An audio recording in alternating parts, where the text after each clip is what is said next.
Hey, welcome to Theology Thursdays. My name is Jacob Smoak. I'm the youth pastor over at Kingdom Life Church in Simpsonville, South Carolina. We have a youth group called Kingdom Students, and we're starting a thing called Theology Thursdays. So these are going to be 20-minute videos just diving in deeper onto the topics that we talked about on Sunday earlier in the week. And so I'm bringing people on who are a little bit more knowledgeable than I am about things to speak to these topics. And so this is my dad, Jeff Smoak.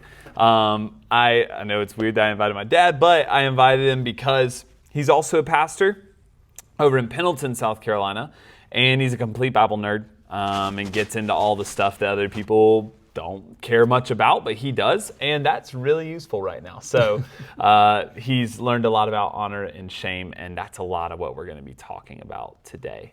So with that being said, I'll let you introduce yourself, add a couple of other things if you want to, and then we can get this show rolling.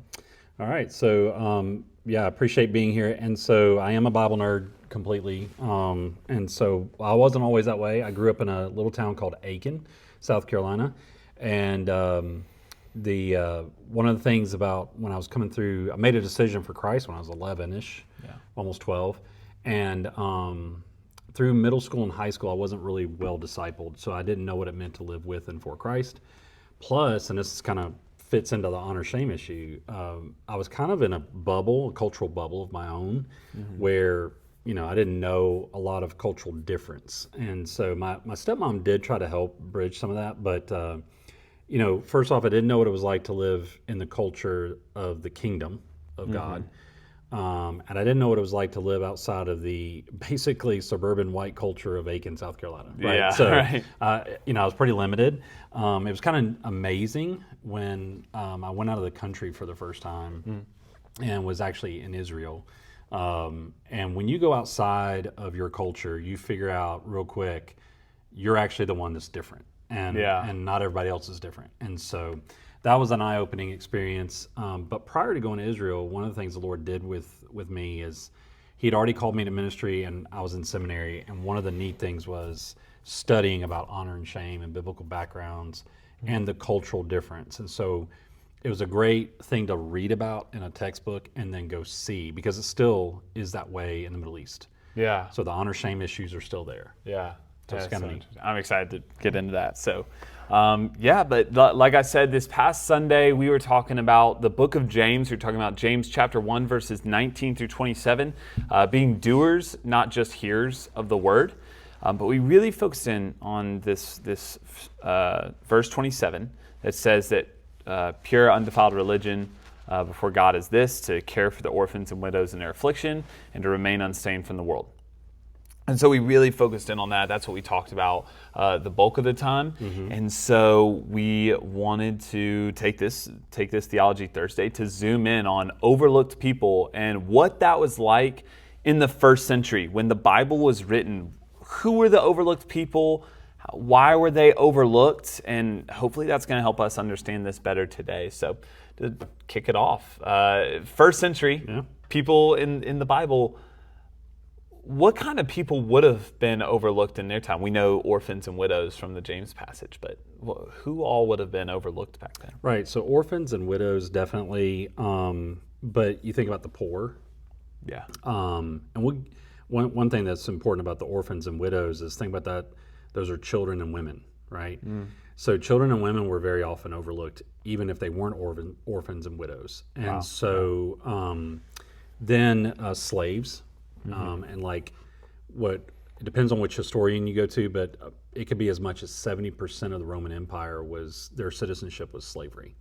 That's just crazy to think about. 70% of people under the Roman Empire. So if you think about, and then the fact that they just didn't have any power, right? And they were, and so that was a majority of, and that changes the way you read the New Testament sometimes too. And then the sick and unclean. We can talk a little bit about what unclean means if we need to, but it's not about how dirty you are necessarily. Yeah, okay. And then people with bad reputations, like tax collectors, prostitutes, those kinds of things. And so they were, and it all kind of stemmed to people who are overlooked because they fit in a certain place on what I would call a social map. Okay. All right, so we all have social maps. If you think about like how a regular map works, you know, if you looked at a map of the upstate of South Carolina, you would see Greenville County next to Anderson County, and there's a clear boundary between them, right? Sure, And there's a moment where you're no longer in Anderson County and now you're in Greenville County, or vice versa. Yeah. Well, there's no like major map maker of the social map. It's something that our society does over time and kind of organically, but we create boundaries and we kind of categorize and classify people and places and events socially. Okay. And so as we do that, we're constantly putting people where we think they're supposed to fit, or we're trying to see where they fit. Yeah. And honestly, I think most of us are more concerned about where do I fit, where do I fit in. Yeah. And so that's part of that social map. And This is an unspoken thing. It's not, yes, not like there's anywhere I'm going to find it. no, there is no social map atlas that you can buy at the store. Right. But like it's a thing, and you know, I can see how that would lead to people becoming overlooked even still today. Just from, I mean, what if they're on the wrong side of that line? You know, what if I'm on the better side of that line? I guess if there is a better and worse side. So. Correct, and that's so arbitrary too. Like, you know, what I consider better, or, you know, and so we may think of some of the words we may use for this is like popularity or respect. You know, if you have more respect and more popularity, your ratings is a little higher socially than someone else who doesn't. Yeah. Now we measure status in our culture in large by money. Like that's usually, economics is really the main thing, like who's got more and less. But Yeah, that's what I think of when I think of status. Right. Are you high income, low income? Yeah. Correct. Whereas in the ancient world, these folks were overlooked because their status wasn't based on money. Even the poor, they were overlooked, but it wasn't because they were poor, it was because they didn't have power. And so we probably need to talk about what honor and shame really is. Yeah.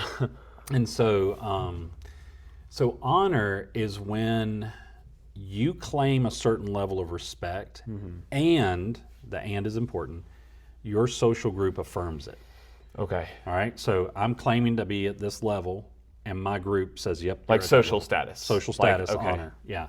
So one thing that it could be like is, let's say that you tell a joke, right, and then nobody laughs. Yeah. Okay. That doesn't happen to me. Yeah, well, but, it does to me quite a bit. But when you tell a joke and nobody laughs, was the joke actually funny? I mean, that becomes, you may have thought it was hilarious. Yeah. But if nobody else thought it wasn't funny. Yeah. So in other words, honor is a little bit like that. It's like, I'm claiming to be this, and my group has to affirm it for it to be true. Okay. Yeah. So just like a joke is only funny if other people, like the level of funny that joke is at is determined by what other people think about the joke you put out there. Your honor is determined by what other people think of it. Right. And so honor shame cultures are very, the high dollar word for it is collectivistic, which means it's all about the group more than the individual. Okay. Whereas it's opposite of our culture. Our culture is very much about the individual, and I get to determine all my own values and all that kind of thing. So that's where the rub is here, is like, I think I can value myself this way, and in our culture that's acceptable. But in one of these cultures, they'd be like, no. I get to determine my value, whether you think it or not. Correct.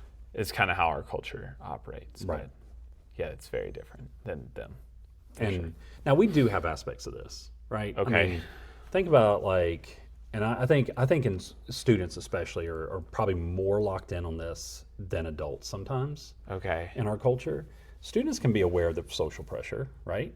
Yeah, I mean, still have the friend groups that are clearly defined, somewhat clearly defined. And you're trying to fit in with a group. Yeah. And fitting in with this group might mean you don't fit in with that group. Yeah, and I don't think like we necessarily consciously think about it a whole ton. Right.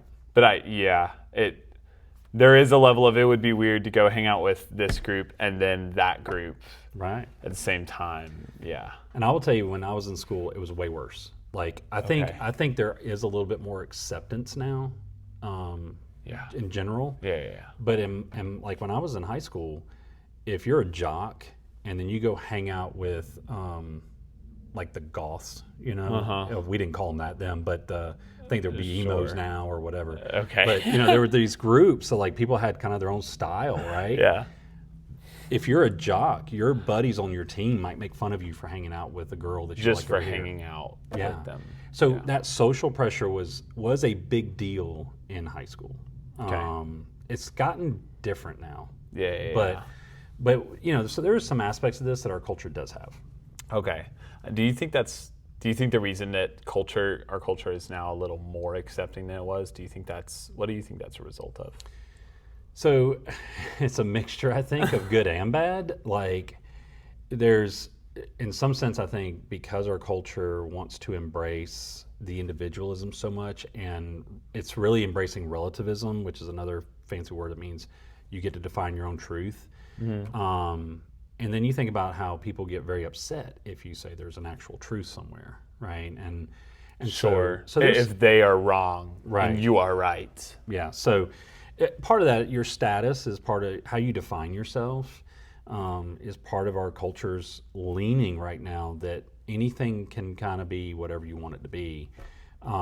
There's some bad to that.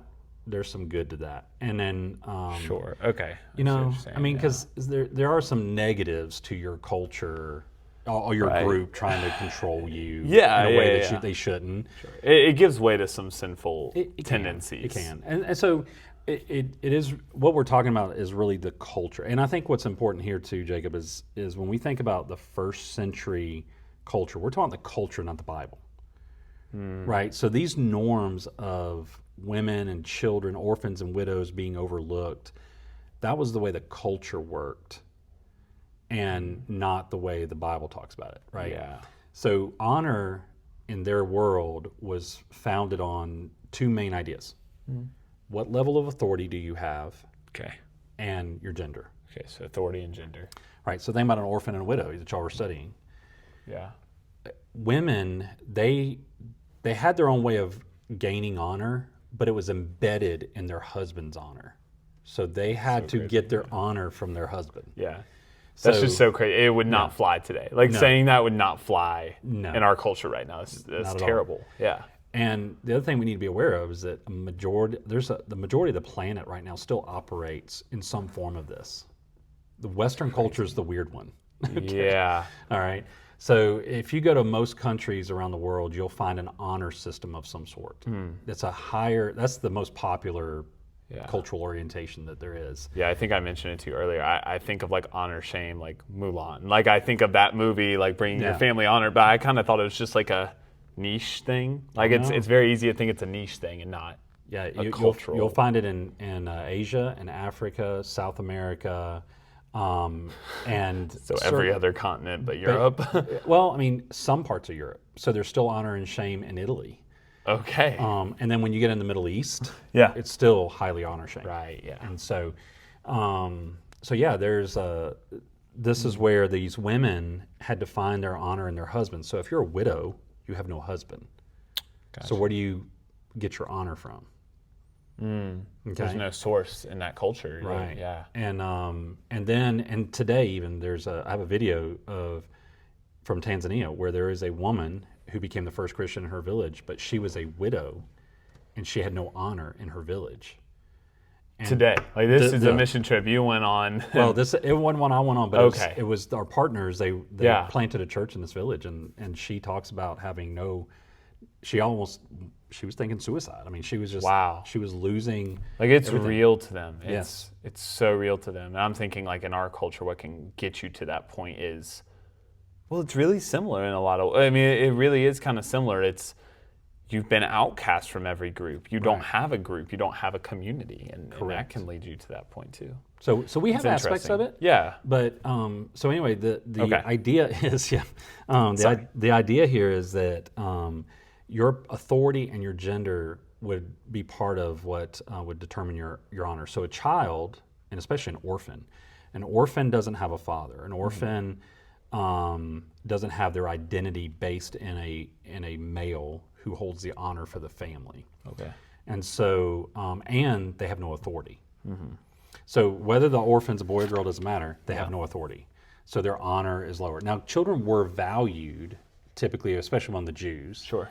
In the ancient culture. But yeah, they, you think about who doesn't have a lot of authority: slaves, the poor, children, women. So their honor is lower than men socially who had more authority. And as long as you weren't a slave, because slaves don't have authority, your honor could go up. Now, if you were sick or unclean, and unclean means ritual purity. It means it has to do with not germs, but like it's about yeah. Purity has to do with, are you out of place or in place? So that's all part of the social map too. Yeah, right. Okay, Right. Are you staying in your lane, or are you trying to step out of your? Or even just violations of space and boundaries. So like the reason why lepers were considered unclean is their skin is breaking down. So it's breaking down the boundary between the inside and outside of your body. Yeah. So that makes you impure. It's really, really gross. Right.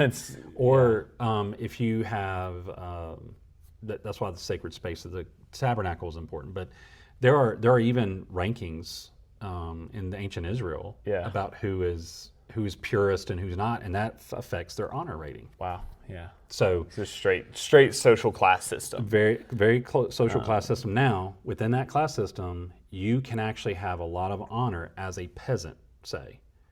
Right. It's not that you have to be the highest of the high on the triangle just to. As long as you're a faithful peasant within the peasant class, and you don't get above your station. Gotcha. Which is what Jesus was accused of doing. Yeah. Think about why he was rejected at Nazareth. Right. He was a carpenter. Right. And he was trying to say, I'm not just a spiritual leader, but a Messiah. Right.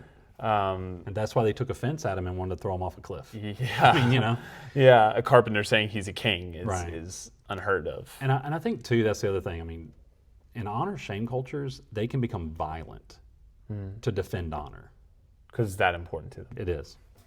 It's just like us defending, things that rile us up is breaking our social norms, breaking,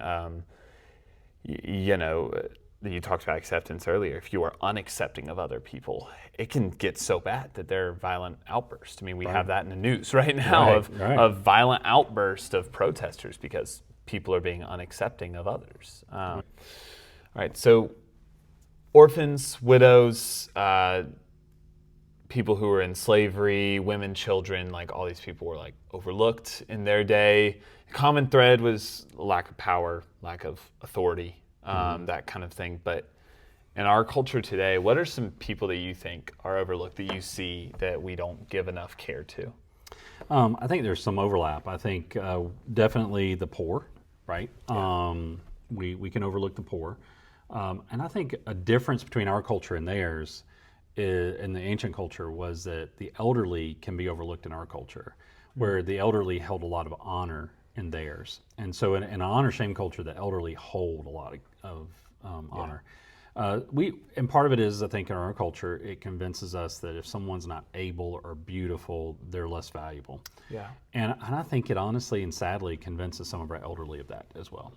As a pastor, I see that often. That they think they're less valuable. Correct. That they think. And that they don't have much to offer. And it's very frustrating and heartbreaking. And I think on our side, like I see students and they're open about it too, and I'm the same way. Sometimes we struggle with not valuing that enough because it's subconscious, but it is preached to us that are taught to us that elderly people are frustrating or something like that. Right. And it's terrible to say out loud, but I think that is kind of the subtext of our culture that's coming at us constantly.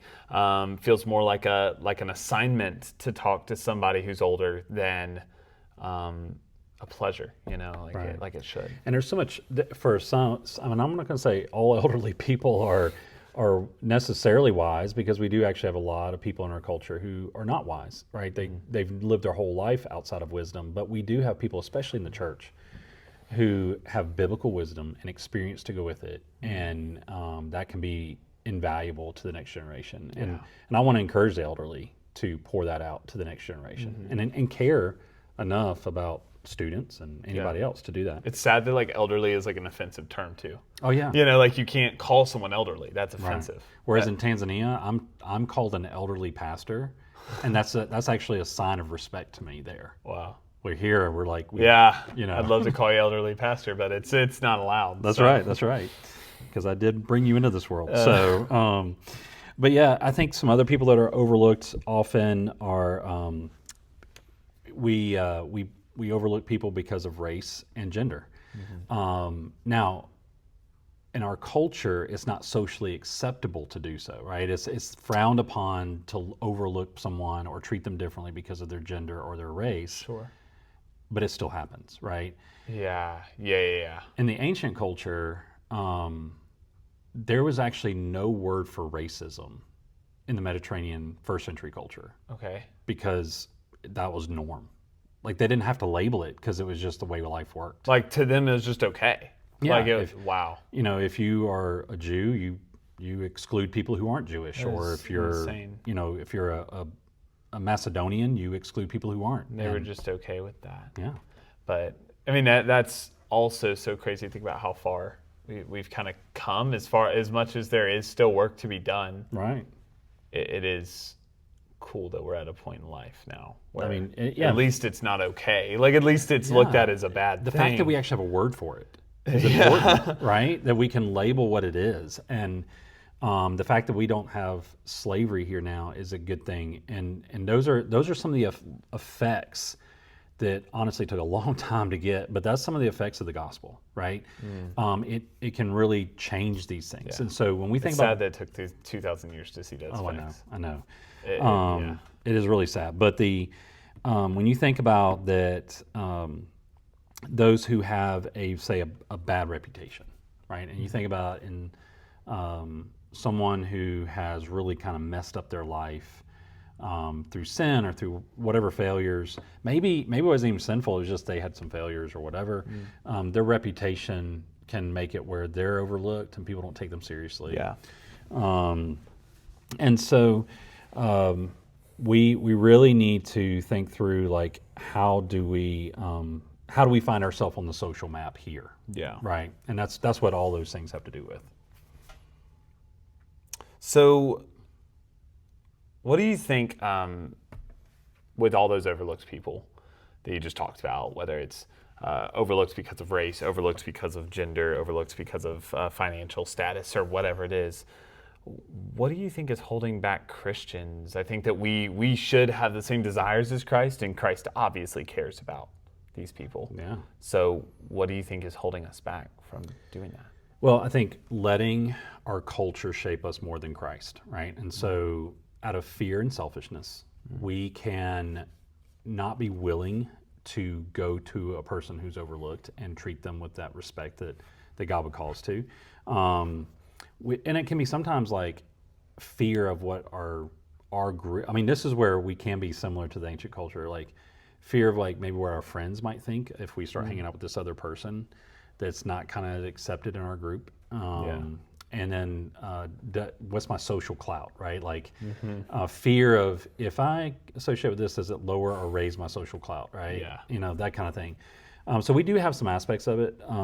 So fear of what other people think, selfishness. I mean, what's in it for me if I'm friends with this person, right? Yeah. Or if I care about this person. Or if I like reach out to them, are they going to return the same energy, the same effort that I put into this? Correct. Yeah. And so I think the Lord, of course, and what we've talked all about this whole time is this was these norms were the norms of the culture, not the Bible. And what you find in the Bible is very often, sometimes the Bible writers will use these norms to make the point, and sometimes they flip them on their head to make the point, right? And so genealogies is a great example. Your honor is in your family line, right?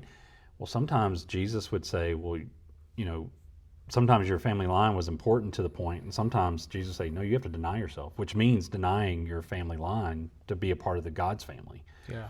And so when we have that idea, think about what Jesus did. I mean, we are held back because we don't have the heart of Christ. And what did Christ do? He came to us. He didn't overlook us. even after we overlooked him, Yeah. right? I mean, we have overlooked him, and still in his grace and mercy, he did not overlook us. Yeah.